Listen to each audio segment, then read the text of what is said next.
So let us get into the concept called offer. So what is an offer? Suppose say there are two parties.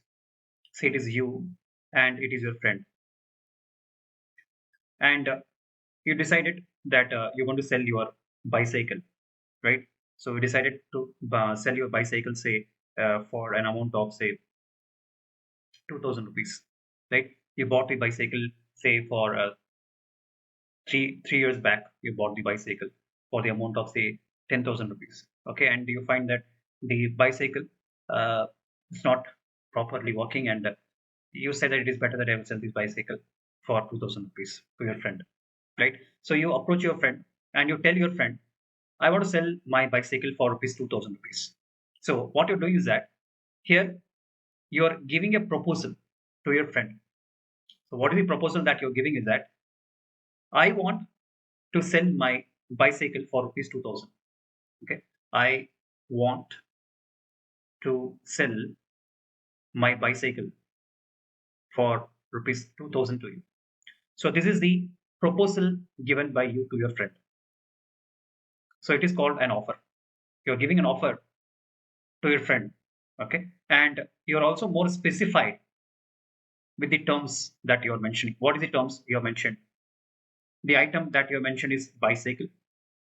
Then the price also you have mentioned for the item, right? So price is rupees 2,000. So the terms that you have given is very specific and very clear. And it seems that your intention is more clear to sell the bicycle. So here you're giving an offer to your friend. It is like a proposal you're giving to your friend. So in this case, you and your friend are the two parties. In this case, if I say you can we can say that in legal terms, you are an offerer, right? The friend is offeree. You are an offerer and your friend is your offeree, right? So from this term itself, we can define the uh, what is an offer, right? So here, offer is a clear proposal made by one party. Okay, you are making a proposal, right? This is the first party, and this is the second party. So we can easily define the offer by this example. That is, it is a clear proposal made by the first party, that is the offerer, that is you, to the another party, which is your friend, okay, and expressing a willingness to enter into a contract. So you are expressing the willingness, right? You are expressing the willingness to enter into a contract on certain terms. So certain terms we are more concerned with. What are the certain terms that we have mentioned?